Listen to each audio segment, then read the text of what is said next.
Action! First podcast, Group 1 Integrity. Good afternoon and welcome to our first podcast. I'm Mike Ascione with Group 1 Integrity. And I'm Dave Rendall with Group 1 Integrity. We're happy to be here, want to deliver value about real estate and like-minded people who want to be investors in this fantastic industry. My background, I am a broker by trade and attorney by trade. Mike? And I bring over 20 years of city local government experience as a city planner. I'm also a licensed realtor and know the A to Z's for development and public interaction. How did you get started in real estate, Dave? Mike, you take it. My journey started a little over 20 years ago. My background, my undergrad is in urban studies and planning, and then I did a master's of public administration. And with that, I got into city government, where I was for nearly 20 years. While I was at the city, I focused a lot on developments, commercial, residential, everything from that all the way up to zone changes, general plan amendments, just big picture development and growth within the Santa Clarita Valley, Glendale, and some other Southern California cities. I've been in real estate for the last 23 years, and I absolutely love the industry. Was an attorney before I became a broker, and as a broker, I ended up purchasing local RE/MAX offices, and I've been a broker of record for 10 years now and a licensed salesperson for about 21, 22, something like that. Really got into the investment front about when the market turned in 2008, and we formed some flip groups, Group 1 Investments Limited Properties, Group 1 Properties LP, and started flipping properties. Continued to do sales, created a property management group, and in 2012, we started converting into longer-term asset holds on the commercial realm, and have been doing that ever since, and have partnered with Mike now for, 7 years, I believe it is Yep, now, 7 years. and have kind of a combination of brokerage services, escrow services, development services, investment services as well. So it's been a fun journey, so we'll talk today about some of our investments, and hopefully give you young guns a lesson or two or some feedback on investing in real estate. During my time in government, I noticed a lot that you had developers and property owners that would call the city who really seemed to be lacking an understanding of the process. And this would lead to frustrations for a lot of the people when I was in the government role would have. So I really started to learn at a very young age working in government that there was really this need to kind of bridge the gap between governments and the development and investment community. So with that, as Dave mentioned, it's 8 years ago now, I first started by getting my real estate license, and then taking that, to kind of understand that peg of the acquisition side and transform that into more of the consulting side as well, to where I was able to start to help the private property owners who really needed to have that understanding of the governmental process. It's been extremely beneficial now that I've left government service to really speak the language, so to speak, of government employees. This has been a huge reason for the success of our growing, endeavor to really work with the local jurisdictions to get a favorable outcome for both sides. And it's been great process. And he talked about speaking the language, so part of it is learning real estate, right? The language, both the differential of residential and then commercial and investment. And one great thing in our partnership is if we have a planning commission meeting or anything like that, Mike knows exactly how to speak, and he also understands the highest utility of property and the zoning and what you can do with it. And that's part of our value system, that we really are looking at properties when we acquire them and say, what can we do with this property? Is this a value add? Is it an adaptive reuse? Could we entitle it for higher density for multi-unit residential? And Mike's background is a huge value. And then my legal background, along with being able to create connections, form entities, raise capital for these kinds of asset purchases. We make kind of a cool team, and on the side of it, we've got another company called Group 1 Investments Inc., that has a full team for all of the management side, both facilities management, project management, and property management long term as we hold assets. So you guys have clearly been in this business for quite some time now. Michael, we'll start with you. Who influenced you to get started in this business? Oh, I'd really say it goes back to when I was a young boy and watching my grandfather, who I'm very fortunate to say is still alive. He's going to be 94 years old next week. He was very ambitious in real estate. He had a broker's license, and would buy property, fix them up nights and weekends, and rent them out and sell them. Him and his partner Frank, who's since passed, they would flip homes. So when I was growing up, just following him around and seeing him build a couple office buildings at a very young age, he taught me how to stucco a property that he had, a rental property he had. So I just saw his influence and the success that he had, and that really got me interested. Last quick story on that, I just remember, because he lived in Glendale, and during that time in the late 80s, early 90s, there was a lot of development going on, and we would walk the neighborhoods and, talk to the developers, and, we'd walk the sites and walk the frame projects, and I just thought it was so intriguing, to watch and learn from that. So really, it's a testament to my grandfather that got me into this business. Yeah, awesome. Dave, what about you? It's a great question. I always think our whole lives we're mentors, we're mentees, we're teachers, and we're students, and I'm continuing to be a student, and hopefully I'm a teacher, and I've taught at a local college and done all that fun stuff. But when I talk about mentorship on the real estate side, one would be Mike Mean at Augusta Financial. He's a great mentor of mine. I've known him for many years. He's a very intelligent investor. We've done projects together. We have invested together. Another one is a great man I met, and I helped him sell a development to a local builder many years ago, back in about 2005, and it ended up to be a great outcome for this developer, and he bought a project and then got out of the project and made quite a bit of money on it. And I got to know him and found out he was a CPA by trade, and started developing property back in 1987. And since then, he's acquired a lot of real estate and owns across all sectors, retail, industrial, multi-unit, a lot of industrial.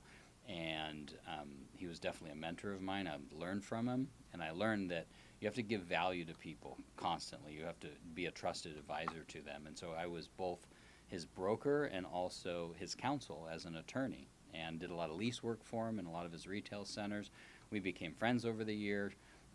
We talked a lot, and in 2012, we actually invested together for the first time, and now I'm actually a board member on one of his companies. So it's been kind of a long relationship that turned into a business partnership, but it began with me being of service both as a broker and an attorney. So new people in the business, I always say, how can you be of service to other people, right? How can you deliver value? How can you put the interest of them before your own? And then ultimately it leads to some really solid relationships, foundationally speaking, and then it turns into what we're doing now, which is investment. Hopefully we can mentor you both in this real estate. I always say real estate is not a sprint. You gotta be patient, it's a marathon, so take your time. Yeah. So over the years, you guys have been a part of a lot of investment opportunities and a lot of projects. Can you tell me about your most interesting deal or lessons you might have learned from it?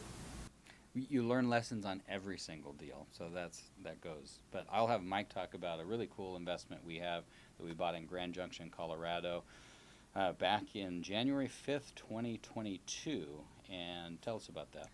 Yeah, so this is an interesting one. This kind of ties back to what Dave mentioned a little bit earlier too, about everyone contributing to the deal and part of the analysis. And Dave and I still look back and remember the first email that Dave had sent on this property when he found it on CoStar at the time. Redlands is an area, a community within the Grand Junction, Colorado, that's considered more of an affluent area. And this shopping center, a little over 54,000 square feet, was just underperforming. It was a location that once had a Safeway, that had been vacant for about 7 years. It had a former restaurant that was no longer there, so it had some vacancy issues. But when Dave found it and he sent it to the group, we all instantly started doing the analysis of, what is the highest and best use for this site, and then if we can't get some of those uses, what are some of the alternatives that we could do to add value to this property? So, in those initial conversations, even before we had the due diligence, like anything from the agents, any of the official documents, I was looking at zoning codes, Dave was looking at it from a legal side, other partners were looking at it as well from market data, and we had our plans A and B basically within that first weekend. Plan A being, let's get another retailer in here, let's get a restaurant. Plan B was, hey, we were able to do self-storage if we wanted to. There was a deficiency in the Grand Junction market for self-storage, so maybe that wasn't our plan A, but our plan B was to put self-storage in, which would still make the project very profitable and a great investment. So, within a short period of time, we had an offer in that was accepted. We got the property for a great price, and I'm proud to say that, we have a lease with Dollar Tree Family Dollar. It's a new combination store that they're just bringing to the market, and they're set to open here before Thanksgiving. We have some strong marketing going on to bring a restaurant back to the center, and we've signed some other leases as well. So within this short period of time, we have turned this property around to where it went from basically, just being a center that was underutilized and, people noticed was dead for the last 7 years, to within the short period of time that we've owned it, we'll be turning a profit, within a short period of time. So it's a great case study. We have a lot to thank our team for, where we all brought in a different dynamic, and also, for these types of projects, we use the media even to our advantage. And we were fortunate enough to have a couple of local newspapers publish articles on the center and our progress, which really helped create a great chatter within the community, that is further going to help lease the vacant spaces that we have. So it's been great, and it's continuing to thrive. He talked about, diving deep and understanding highest utility for a property, and this is a great story, is, we know someone that lives locally there. So usually when I tell people, if you're going to invest out of state, make sure that you have people on the ground and make sure that you're visiting the property and understanding the area before you acquire the property in your due diligence. But the beauty of this one is it's a great neighborhood retail center with a vacant anchor tenant, which Safeway moved 5 miles away. But Safeway also basically were paying their rents for many years. So we did our due diligence to find out it wasn't just vacant to be vacant, that they couldn't find someone else. They couldn't put someone in because Safeway didn't default on it, and they had a buyout agreement. So a certain amount of time had to transpire before we could even get another tenant in place. Secondly, the original builder, the patriarch of the family, had passed on, and so his kids inherited this property, and they were in different states and probably good people, but just not managing the asset. And so there was some hair on this one, and so we looked at it and said, hey, listen, what does it look like we can do with it? We have a couple different options, and because of Mike's expertise in zoning, he said, listen, if we can't get the anchor tenant that we want, maybe we go in a different direction. We get self-storage. Even though our rate might be lower, we can still be cash flow positive, so we do that underwriting. So anyhow, we didn't close on it just going, hey, this is a great center, and we got it for cheap at $32 a foot, which is extremely cheap and substantially below replacement cost. But we looked at it and said, what can we do here? And I'm proud to say that we've got 21,000 square feet leased up now. We're getting more activity on the center. We may hold it long-term for cash flow, but you also look at exit strategies that we might look at it as a 5-year turnaround, where we sell it to a larger investor after it's been stabilized. So we have basically taken a property and revitalized it, created value add, and a pretty decent market. And remember, at Redlands, as Mike said, is the most affluent area of Grand Junction, Colorado. So the median income in that area is higher than any other area in Grand Junction. On top of which, this was a property that was zoned commercial and primarily all residential surrounding it. Not a lot of opportunities for other people to build commercial retail. So we liked it for that reason as well. Also, there's another big project in Grand Junction called 360, which is supposed to be 800 to 1,200 homes that is going to be within 3 to 4 miles that will happen. So my point to you is whenever you're looking at investments, you're looking, where's the right area? What's our competition going to be? Are other developers going to be building that would be a competing sector for us or property for us? Or is there a need for this? And if it's high vacancy, why is it high vacancy? So what you want to do on each investment is you don't just look at it and say, oh, it looks cheap, let's go buy it. You have to do that due diligence. And because of our team, our leasing expertise, property management expertise, we have construction expertise with a couple of our partners, and then Mike's expertise in project management as well. It's turned this one into a fun story. So we'll do another podcast down the road when it's completely stabilized, and we'll put some pictures in it, but it's a great story. So anyway, I could talk all day on that one. We'll have to do separate podcasts on each entity and asset and do 30 minutes on it. It'd be a lot of fun. Go ahead, guys.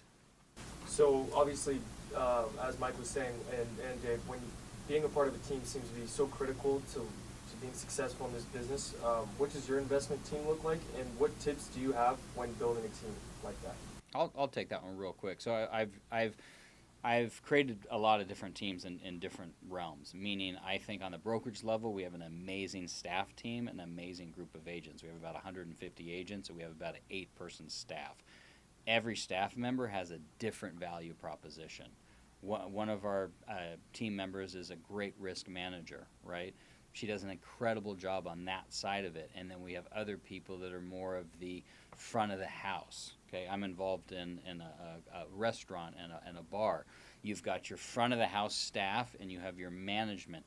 You have to have an operation that has synergy. So taking it back to real estate, my legal background, my network of people, my investment background, my brokerage background, along with Mike's expertise as a city planner for 15 years, and then we have other partners on the property management side, the leasing side, the construction side, and when you put us all together, we can really analyze a property. Now it goes into what you guys are saying is, okay, that's a huge peg when you find the property. What about acquisition? So I'll take a story back even further. In 2009, when we got into the flip business, people say, hey, that's a sexy business. You can buy properties and you can flip them. You need a team for that.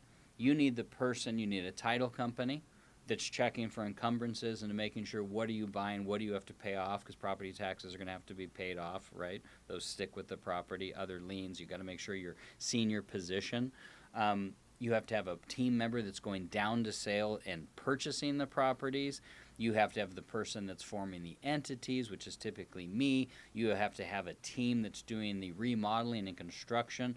So people go, man, that's so sexy to be able to flip properties. But usually the strong flippers, let's say like the Brandolino group, who's flipped probably 500 homes, if you really looked at his team, it's probably 7 key people that go into the acquisition, the due diligence, the closing, the remodeling, and the sale. We're more on the commercial investment side where we want to long-term hold properties, not that we won't exit out of some of them, but our goal is to find the right properties at the right time, find its highest and best use, its highest value, and then hold and maintain and grow equity position, right, and cash-on-cash return. Those are the 2 things that are really important to me. That's a lot, but go ahead. You want to talk about team? No, I agree with everything that Dave says.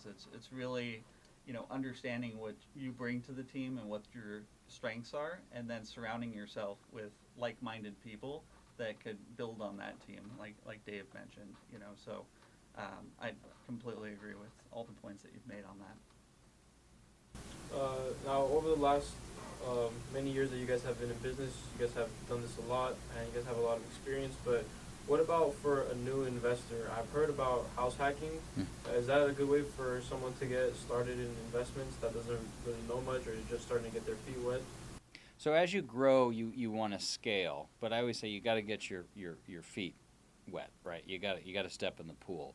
And a lot of people, oftentimes, as they're building their career, whatever it might be, they always see, well, I want to get into my dream home, right? I'm making good money now. I graduated from college, like you just graduated. So if I were you and I was just getting into this game, you got to do 3 things really, really well. You have to learn how to budget, right? You have to understand your income trajectory and what you're going to make today, next year, the year after that. Then you have to realize how much can I save with my active income, and what's my relationship pool of other people that would either invest with me or rent from me. So let's take house hacking. House hacking is a way for you to purchase a property and subsidize some of your costs by having roommates. So instead of buying your first time house, let's say you're not married, correct? Right? No kids. Perfect time to house hack, because you could go buy a duplex and you could rent the other unit to a friend. You could buy a 3-bedroom townhome and rent 2 other bedrooms to friends. You could also go to your parents and say, hey, listen, I've been able to save, let's just say $50,000, $25,000. Will you match me, mom and dad? Will you come in to this property as tenants in common?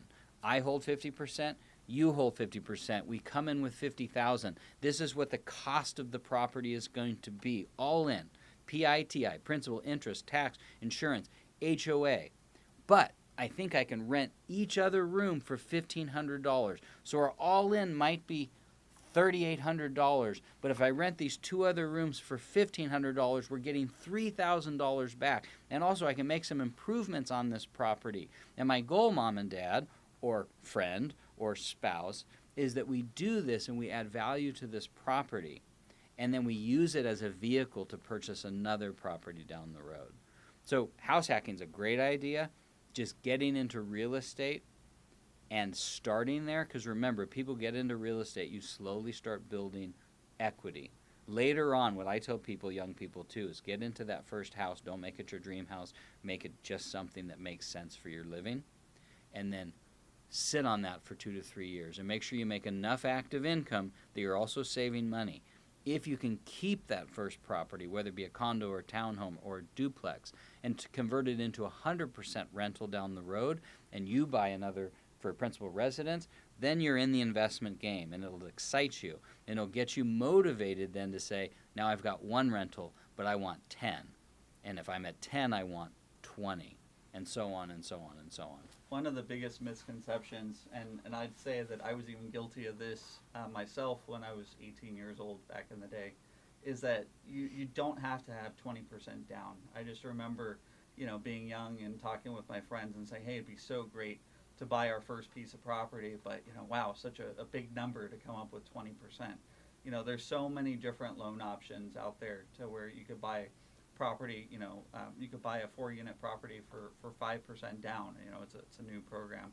There's just so many different avenues. And as Right. Dave was mentioning too, having family or, anyone within your network, thinking outside the box to be creative, to get that first piece of property to really help set your path forward. It's a great way to go. And I mean, I had roommates at a young age too, and that helped pay the mortgage, for my first place back in the day. So it's just getting out there, not being intimidated by it, kind of using some of the principles that we talked about, and surrounding yourself with people that could help you and give you this knowledge, rely on your professionals to help you get started. So someone such as myself, who's a young college student, I have no investments. What is the most frustrating part of being an investor, and what is the most rewarding part about being an investor? The most frustrating part probably in California right now is changing legislation and policy. Makes it really challenging. And even being a business owner sometimes can be extremely challenging, both in LA City, LA County, and California. I love California. It's a great place to invest in real estate, but there are some challenges specifically on rent control, eviction moratoriums that we've dealt with. So some of the day-to-day, so I always say real estate investing sounds super sexy, but the day-to-day property management isn't so sexy, right? But that's really where you make the money, because if you're a good property manager, you're reducing vacancies, you're delivering a good product to the market, right? You're getting market rents, and that you have to actively deal with that, and you're keeping your costs down. So, for example, we're part of a group, and we're sitting in a building, which is a 60,000 square foot office building, multi-tenant, owner occupied for half of the building. The other half is multi-tenant, And one of the great things that we did with this building as we took it over, and I think we purchased it in 2016, is we knew that it was potentially an A-class office building, but was really trending towards a B-class because of outdated finishes, but location's incredible in Santa Clarita. And ultimately, we knew we had to redo all the corridors, all the bathrooms, all the lobbies, which have all taken place over the last, 6 to 7 years. On top of which, we're in a very challenging office market, but we're at 90% occupied because it's half owner occupied and then multi-tenant. So we're really beating the market, right? The other thing that's really intriguing about the property is when we took it over, a large entity, a big private equity firm owned it. And so when someone owns lots of property and has a massive portfolio, usually their property managers don't care as much about each property because they're not individually invested in it. And so we kind of key into those kinds of properties, and if we can pick up a property where we feel like we can deliver efficiency and reduce costs. So for example, when we took this building over, it was 83% occupied. In the first year, we increased that occupancy, but number two, we were doing all of the rehab and remodeling of the corridors and the lobby. Now it really is an A-class building. We're getting market rates, but we saved $150,000, I believe, year one, just in engineering costs alone. So it's always about how can you save money on the operational side, how can you save money in reserves for future replacement costs and CapEx, they call capital expenditures, and how does that help you deliver the best product to the market to get the highest rental rate possible. So even in a hard office market, we've done a really good job with a suburban office building that's 60,000 square feet, and we've also never taken money out of the property, so we've been paying down debt for all of these years. So now our loan to value ratios are fantastic on the building. So that's the other long-term projection that we do. A lot of people, when they invest, they try to get the highest loan to value, and those things change as market changes. But a couple assets that we hold now, even though interest rates have skyrocketed, we've held the asset long enough that even when our loan gets to term, which in commercial property usually is about 10 years, you can do 5, 7, 10-year terms, it's not really going to affect us. For example, I'll talk about it later. We have a property in Newhall that literally our loan to value, we're at 18% loan on actual value. That's unheard of. Most people are carrying 70%, 70-30 LTV on these kinds of properties. It's just a testament to, even if you're looking at an asset to acquire and it's performing well, you always need to challenge yourself and say, how could it be performing better? As Dave mentioned, with this building, what could be done to attract better quality tenants, increase rents? A big part of what I do is I'm even looking at state laws that, as many of you know, are continuously changing, to be more pro-housing, pro-development. And it's just following those laws and figuring out how it affects your project, whether it be an office building, whether it be a development or an existing asset. There's so much out there that could really help you add value to your investment, whether it be efficiency or a new law that's coming out. So that's key.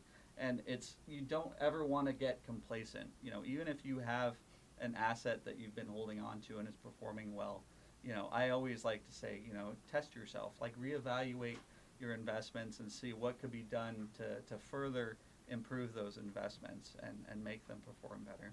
Well, to compliment Mike, too, on his expertise in zoning and laws, is we acquired a property in Ontario, and when we originally were looking at it, we thought it could be, I believe, about 63 units. It's on 1.4 acres, 3 contiguous parcels, and Mike basically said, hey, under California bonus density law, we can get up to this plus ADUs. So we're currently in submittal process for 83 units on 1.4 acres, which ultimately long-term will increase rental income on it and make it a more valuable project. We also like the area because we're always looking at the surrounding area. The question is, are cities and municipalities spending money on the area? So if you look at that area, you have industrial growth, you've got multi-unit growth, you've got retail growth, you've got 10 freeway improvements, you've got Ontario Airport.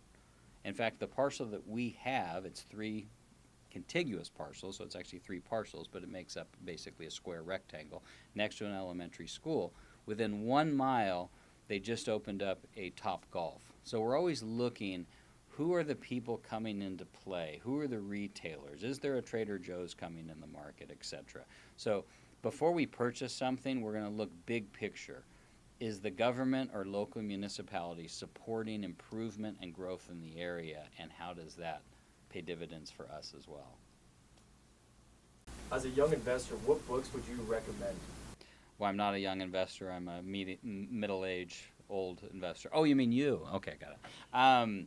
So I love this question because I actually really love. I have 2 daughters, and one of my goals is to always like give them opportunity and kind of create legacy with them. And because I taught in LA Unified, I taught at College of the Canyons, and I meet with agents and do this kind of stuff all the time. I'm really enjoy it. So what I always tell young people like yourselves is the 4 starter books is, if you have not read Rich Dad Poor Dad, buy a copy today and read it, because it gives you kind of a foundation of how to look at life and how to question things and how to look at life as an entrepreneur versus, just as an employee. And then after that, you read Cash Flow Quadrant, which is going to talk to you about the W-2 employee, the E, the self-employed person, the S, the business owner, the B, and the investor, the I, and how to look at that and where do you start and how do you get in the different sectors. And too many young people go,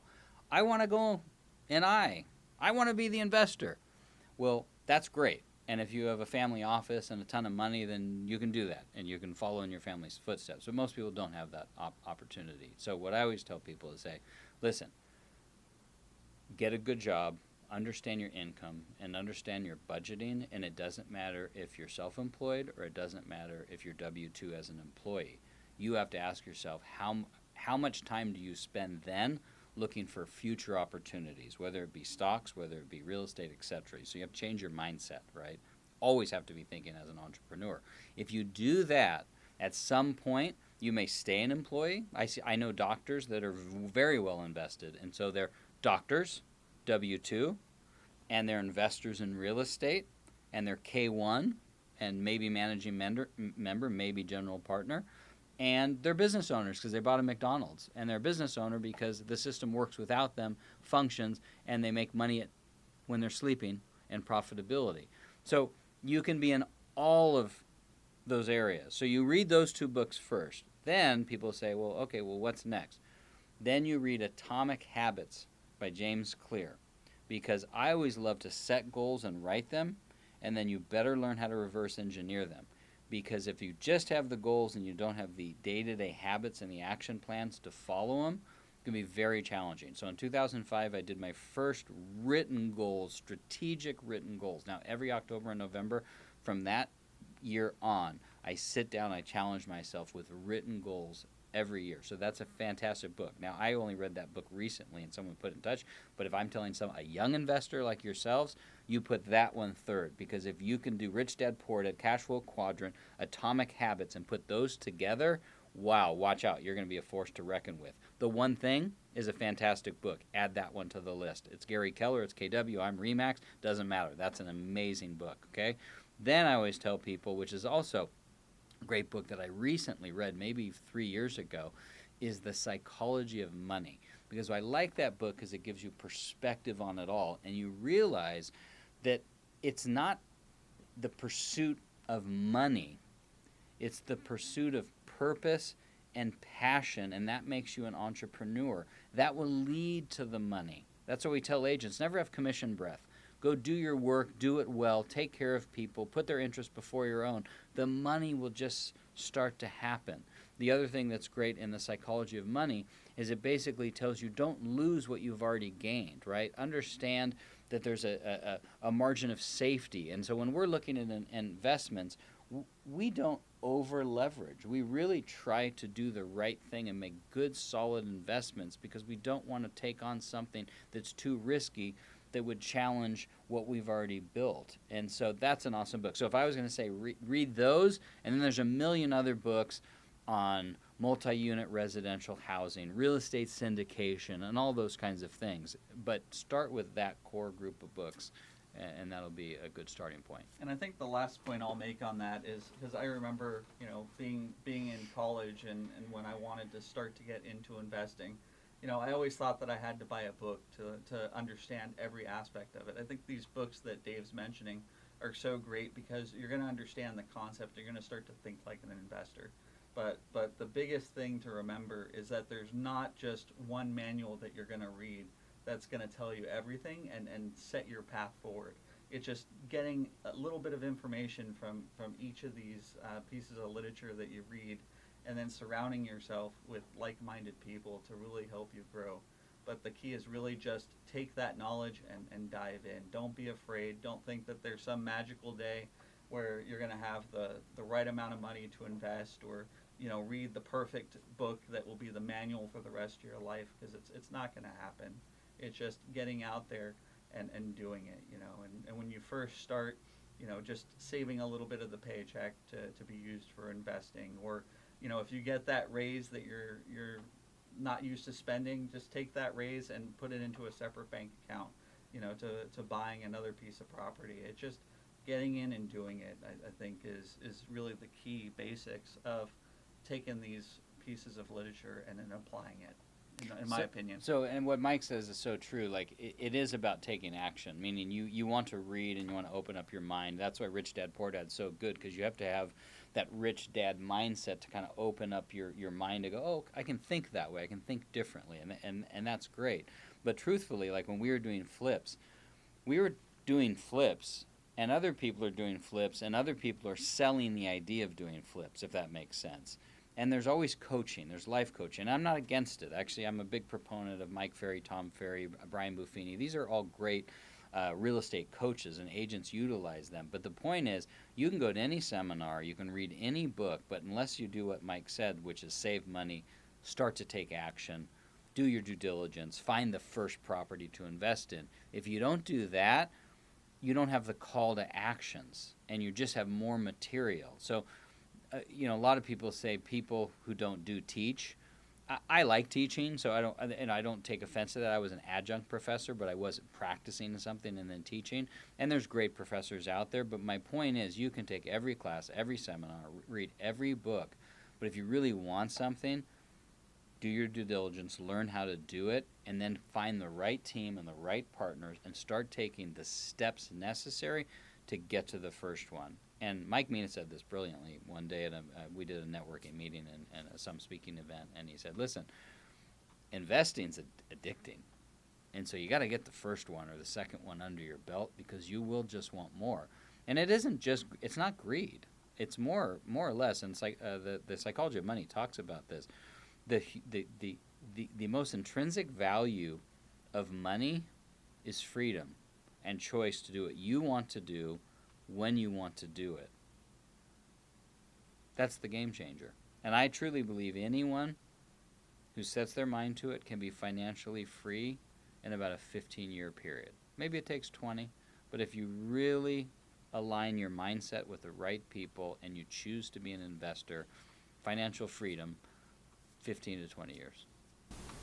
That's a great point. You guys are talking about saving money and education. So the next question is timing. When it does get to that time, when do you think is a good time to invest in real estate, and how are you finding your deals? I'll start first, then you go. There's always an opportunity in real estate. There's times where you should be more cautious. Because of the Fed moves, because of the price, because of maturity on commercial real estate loans happening in the pipeline, cap rates will rise, which devalues property. They have been rising. And so my gut feeling is there's always the interesting deal that is that diamond in the rough that you have to find it, polish it, and so that's every market. It doesn't matter. But if I was to say what's the best time to buy, what is timing?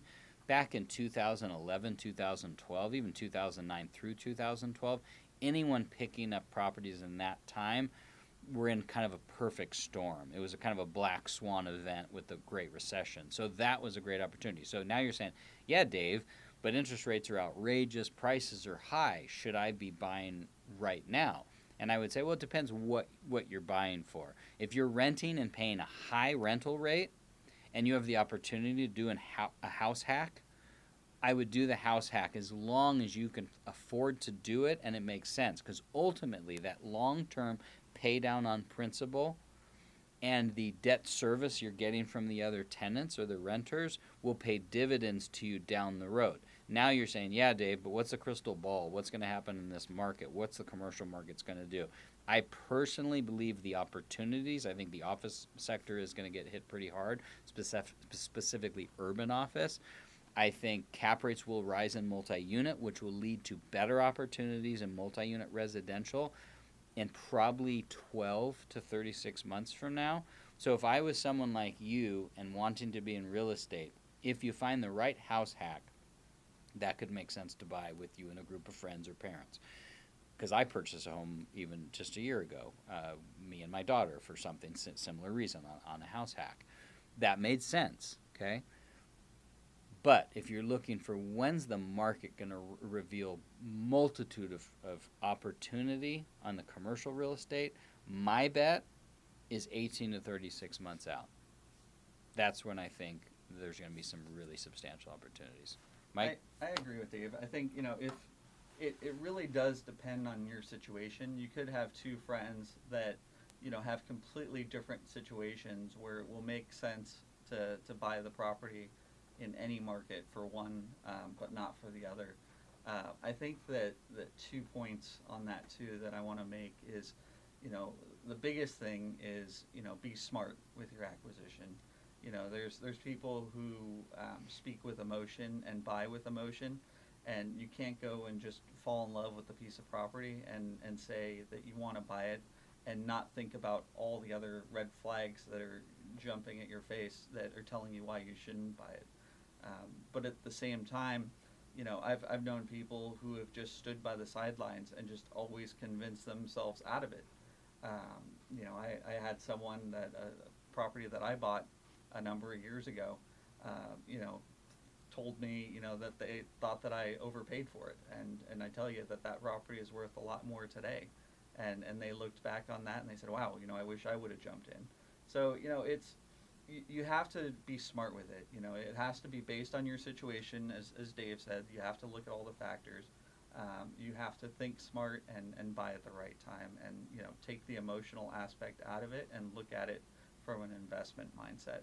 And I don't care when you buy, you're going to ask yourself, am I overpaying for this in this specific market? And so what I always tell people when you're purchasing real estate is buy for cash flow, and appreciation is the cherry on top. When people buy purely on appreciation cycles, they typically can get caught in like a bubble or a speculation. So they're speculating, they're gambling that the market value is going to continue to soar because it went up this amount this year. I rather buy properties that I believe I can convert to cash flow, and that long term I'll build a large equity multiple. So I'll go back to the Newhall property. So we had purchased a Newhall property for 1.5, and even at the time it needed a lot of work. And I remember thinking, hey, does this make sense? The rental rates we're getting are $1.46 and $1.56. There were two different tenants at the time. It's a small building, 8,450 square feet. But we really liked the area, going back into what the city really believed and the specific plan. And there was really a movement in downtown Newhall for it to continue to grow. And so we did purchase it for a multitude of reasons. But now in hindsight, when you look back and the timing of it all and what things were selling for per square foot and where they're selling today, but we still keyed into the cash flow aspect of it. So we made the raise, the investment capital up front to say, okay, we should be cash flow positive within this time horizon. Now, well into, I think, our 7th, 8th, or 9th year owning it, now the cash-on-cash return probably this year will be 12 to 14%, which in real estate is quite fantastic, and the equity multiple is well over 3, which is a very high equity multiple. So sometimes hindsight is 20/20, so I would say look for cash flow, not appreciation. Hope for appreciation. Be patient, and then create efficiencies in the property. Rental rates when we bought it were $1.46 and $1.52 or 54.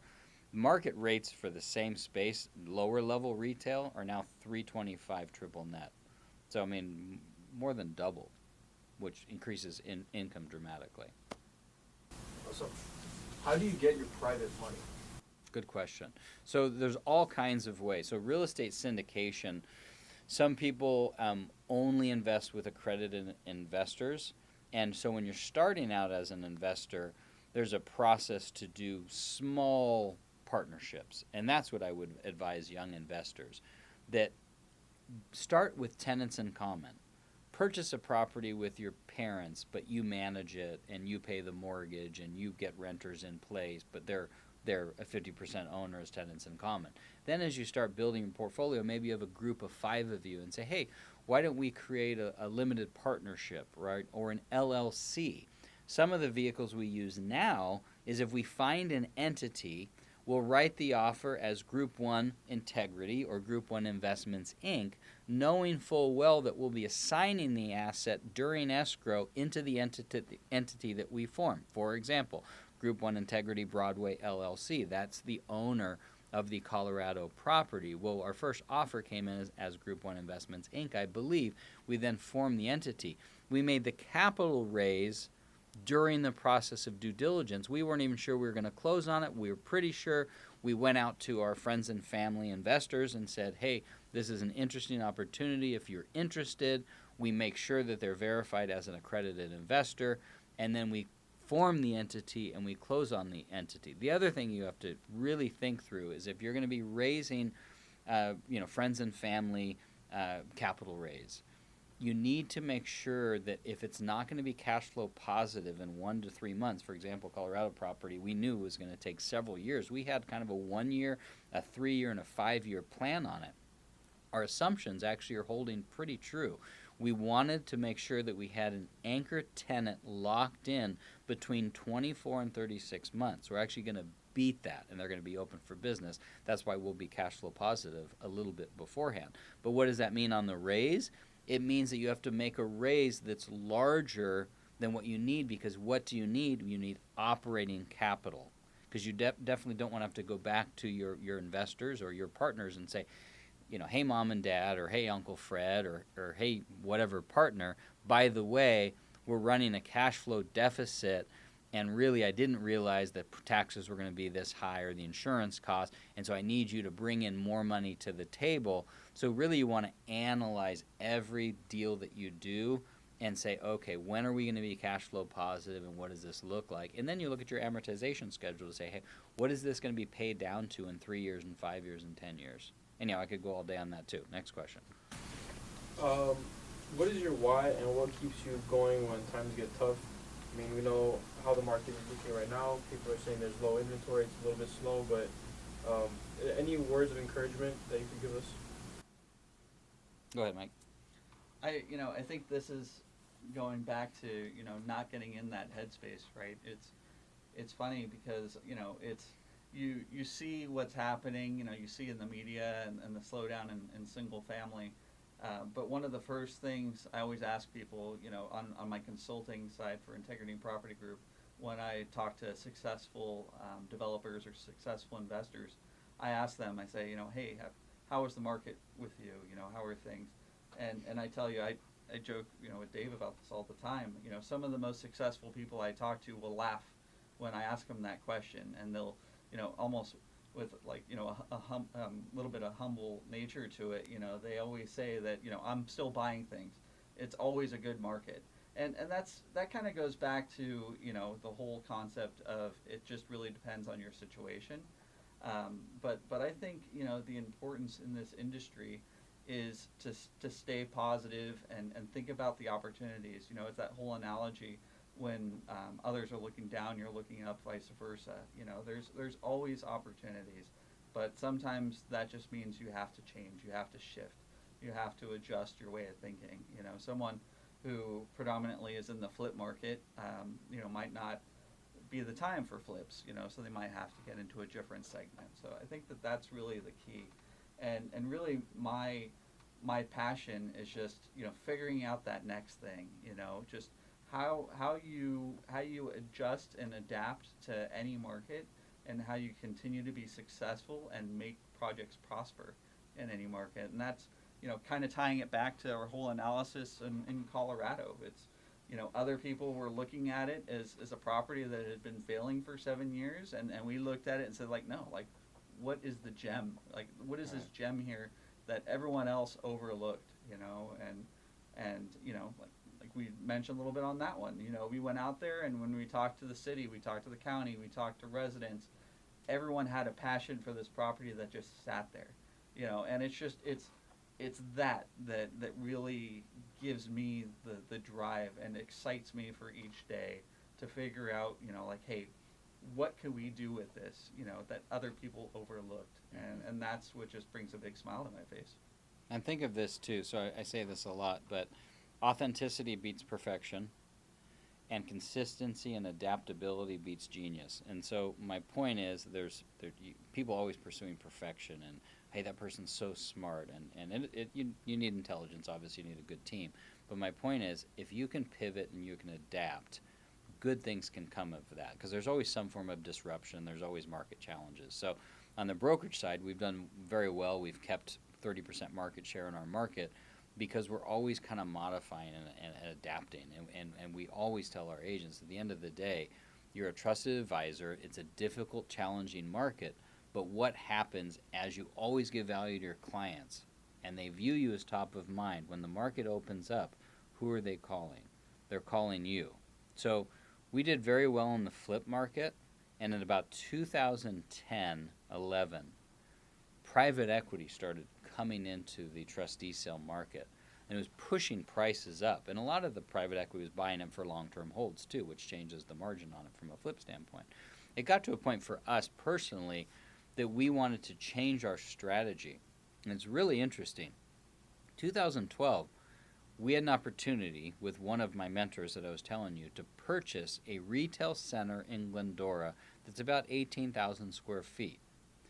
It was in a receivership, which for commercial property is kind of this pre-foreclosure. They haven't processed a whole foreclosure, but a management team comes on, the bank is working through it, and they're trying to sell the asset to someone else without them completely foreclosing on it, and they don't want to just let it go high and dry and all the tenants default because the value of the property goes down. So they manage it through this receivership. We ended up purchasing this property in Glendora in 2012 with some of our monies that we had earned in flips for 1.6.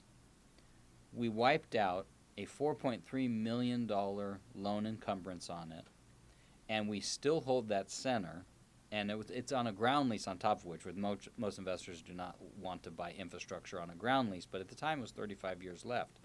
That has been one of the best cash flow properties we've had, and it was all timing, and it was transitioning to say the flip market is challenging, the margins are difficult.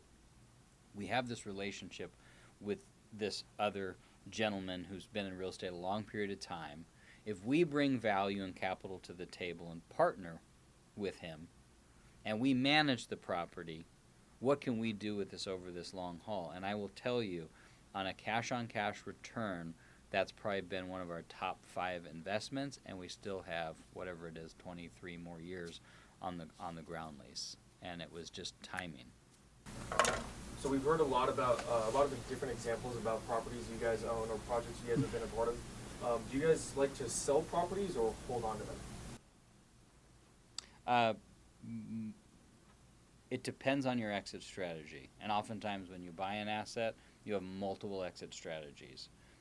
As developers get larger, they definitely look at those 3 prongs.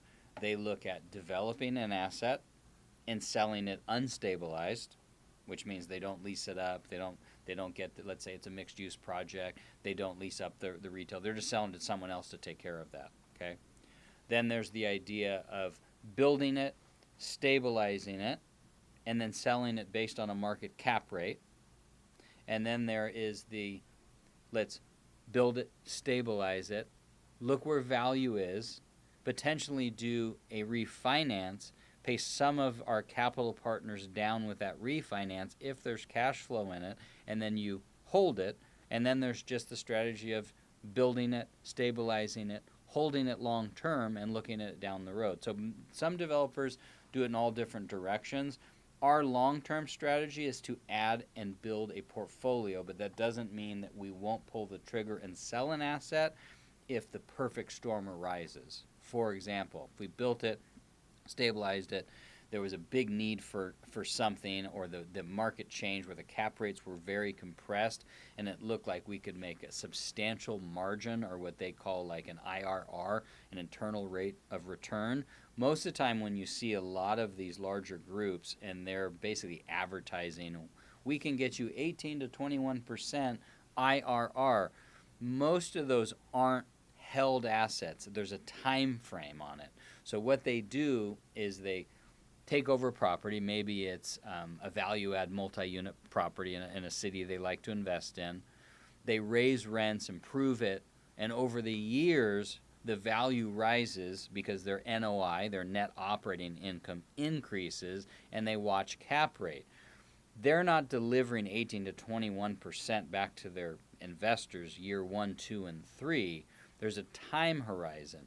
Usually you'd like to make 6 to 8% in distributions, let's say after a 2 or 3 year. If you can do that, that's great. If you can keep getting those returns and get to, let's say, a 10% cash on cash return, I'd say hold the asset if you can. The beauty is what they do is they have an exit strategy to sell the asset. So then when they make final distributions to everyone, the total distribution equals that percentage over the time held for the property, which would be great. I mean, if you can make 18 to 21%, but remember, you're not maintaining that asset if you're getting that high IRR typically. So our goal would rather be hold assets, build portfolio, and make reasonable distributions and profitability, because I think long-term passive income and cash flow is what you want to be as an investor. And this is something that, when you're putting together your initial operating agreement and you're reaching out to get your Right. investors, you're disclosing to your group, what the ultimate goal is Right. of the property. Right. So, for example, the Ontario project, we did disclose that the intention was to build and hold, and, everyone who invested in that project got to see what that would look like potentially. But there also was within that agreement to say, but if market conditions warranted, where we built it, we stabilized it, and we had an amazing offer, to sell it, I mean, you don't want to turn your back on that either. Mm-hmm. So the key is really to disclose to your investors what your intention is, but to obviously leave the flexibility to where if something is just within your best interest, within the investor's best interest to sell, for example in this scenario, then that's what you do. You don't just hold on to something because it's because you wanted to hold on to it. Right. It's really what opportunity presents the best. I will say in my experience that's very well said and exactly correct, that the assets that we've held longer and really paid down debt on, you kind of stabilize it to a point. There's always risk, right? Unless you're in, bonds, obviously, and you're getting your 4 to 5%, which is quite high right now. But your risk is minimal, right? Because it's backed by the U.S. Okay. There's always risk in real estate, but it's a tangible asset. But I've noticed in the assets we've held the longest, the risk starts to subside. Because I'll give you a prime example. When we have to refinance our Newhall loan, our LTV is so low on it that even with a higher interest rate spiked, it won't affect our cash flow very much. Whereas if we were 70-30%, it would affect on a much broader level. That's why there's a lot of problems in multi-unit residential. You have these big private equity firms that raised billions of dollars, and they got into variable rate loans with these multi-units where all of a sudden their rental rates didn't increase based on the assumptions they thought they were going to, and when they had to refi or they had an adjustable variable rate, all of that interest starts eating at their profitability to the point where their debt service coverage ratio goes the other way. And when it gets under the 1.25% DSCR, debt service coverage ratio, at that point, the banks often say, you have to bring more capital to the table. We don't want to have to do that. So what are your guys' goals for Group 1 Integrity, and where do you guys see yourself in 5 years? Well, first and foremost, continuing to see our current projects come to fruition and flourish, and then continuing to work on targeting some of the ideal markets that meet our criteria, and growing our investor base is really a strong area of focus. So on a macro level, where do I see us in 5 to 10 years is I think we can take all of our expertise and all of our business backgrounds, which include Integrity Property Group, REMAX, Escrow Advantage, Group 1 Investments, Inc., and a multitude of other entities, and take our 25 years each of experience, in this industry, to where can we take this as an investment firm and a property management firm and an asset management firm for good people that we choose to invest with. And we want full transparency, and we want to create an environment where people are building wealth and increasing cash flow and passive income in their life, because it can truly be a game changer. And we have some BHAGs, big, hairy, audacious goals of what that means for the quantity of assets and or the quantity of square footage. But for this podcast, that's irrelevant. What's relevant is delivering service and value, and really building rapport and business partnerships with like-minded people that think the same way. Wanted to thank everyone for joining us on our first podcast. This will be the first of many where we hope to bring you some valuable content to help you achieve your financial and investment goals. Thank you for joining us. I'm Mike Ascione. Yeah, thanks for tuning in. I mean, knowledge is power at the end of the day, and we want to deliver transparency, real estate education with like-minded people, and we want to deliver content, and not just, we're not trying to sell something at the end of the day. We truly want to, deliver content and value, and have open conversations and dialogue. And we hope when we do put this together and start releasing the podcast that it will lead to questions and comments and inquiries by people who are interested in real estate and investment specifically in Santa Clarita and the local level. Stay classy, Santa Clarita. Stay classy.